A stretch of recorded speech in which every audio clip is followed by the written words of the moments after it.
This is the Note Air 3 and this is the Note Air 3C. I'm going to talk about them specifically for drawing today.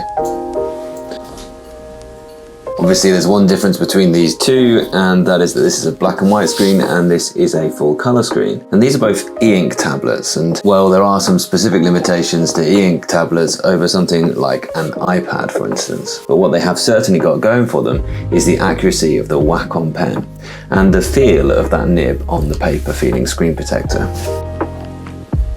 I love the Note Air 3C and I love e-ink tablets for being a digital sketchbook, but I'm not sure I would recommend them for professional artists, unless just as a way to begin pieces of work and to keep a record of your visual thinking.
I'm going to go ahead and draw something today. I think I'm going to carry on this theme of Vincent van Gogh drawings that I've been going on, and I'm going to draw this one, The Road to Tarascon.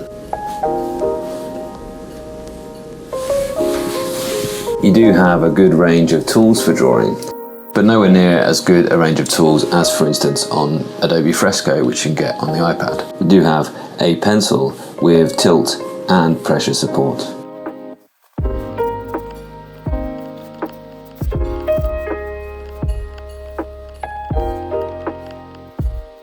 And you can work up through a range of those tools using layers, but there's no way to blend the layers in any other way than just to change the layer order.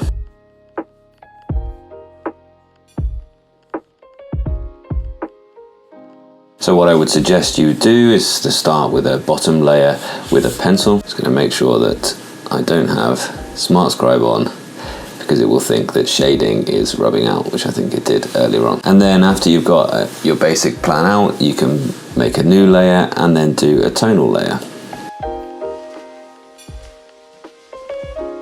Going to get a much thicker pencil and a sort of mid-tone first of all.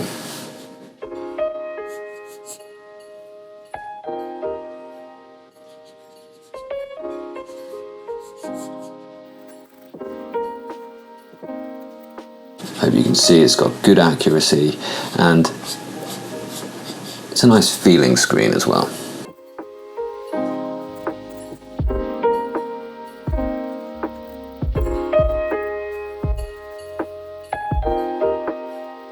I'm going to add some of the darker tones onto this layer as well.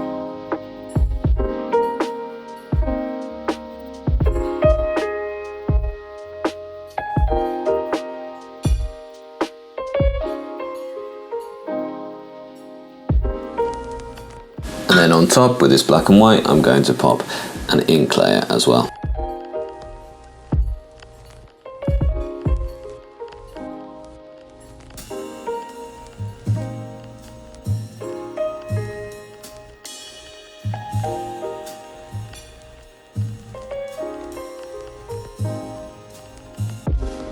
And it isn't designed for painting and drawing this, and this is one of the issues with it. You're really using tools which are designed for note-taking, and a whole app which is designed for note-taking, and you're kind of just asking it to do an artistic workflow instead of it being designed for that. That is where books, I would love to see you bring out a full-on drawing app, just like they have on the Supernote, but I think you can go even further with your excellent hardware. Just when you compare it to the type of tool options you have on Adobe Fresco, for instance, it is just night and day.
Impressionist brushes, different watercolor blending, all these different things, and just for a starter, being able to have different layer opacities would be really, really helpful.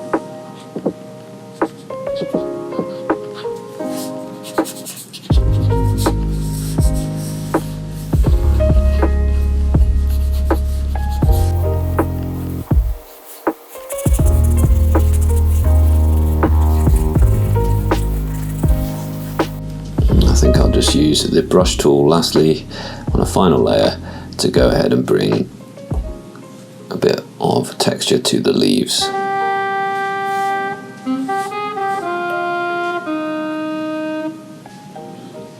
And I'm actually going to place that new layer underneath the one that I've just drawn on.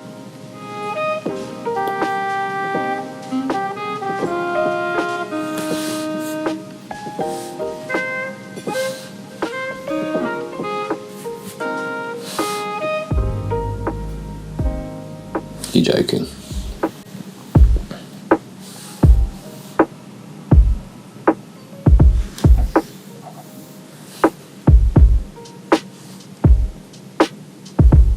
I think I managed to hit the back button there, and I've lost that drawing. And there's one tip: make sure you have the autosave function on. I don't know why it's not on by default. That's quite frustrating. A couple of other drawings that I've done recently. Of course, the Note F3C has the colors, but what I would say about them is they don't look the same on the e-ink screen as they will on any other type of screen. So actually here it is on the Big Me e-ink screen, and it looks really good actually on there. It doesn't look the same as it does on the e-ink screen on the Note F3C though. But if I pop that across to the main display here and show it to you on the video, you can see, I hope, that it really isn't the same type of colors. You do though have the vector information, and that is a vector PDF that I could go ahead and edit afterwards as well. Looks great on there. But you don't have anything like the control that you do on the iPad, and this, for instance, is the same painting, same Van Gogh painting copied on the iPad, and that does look even better.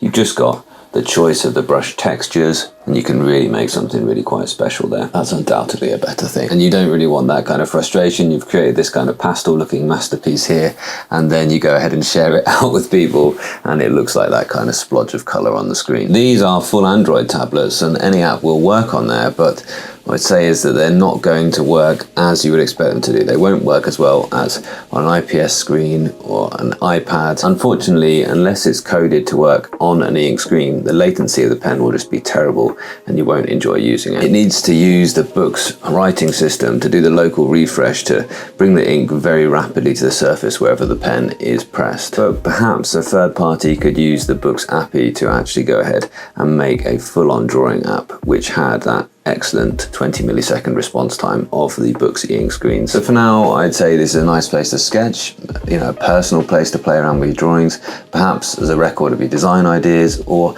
at a push as a place to begin some art, maybe to do the outline of a sketch first before transferring to another thing like a Wacom or a Huion pen display to do all the inking and the coloring with all of the excellent pen tools and of course the full color display. Now the pen is a lot better for drawing on than many LCD tablets. It will blow any active capacitive stylus out of the water, and it will even give the Apple Pencil a run for its money.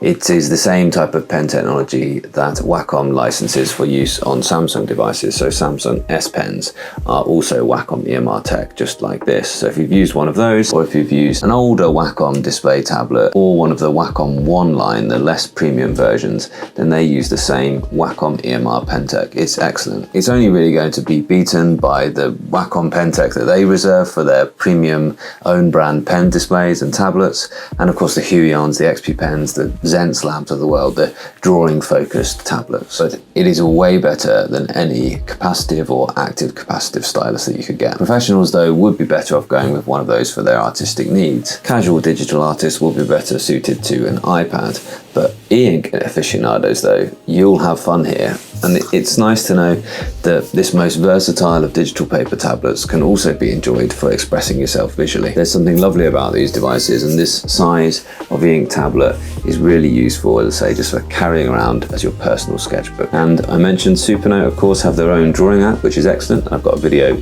showing you how that works here. But of course, you haven't got anything at this size yet in the Supernote ecosystem.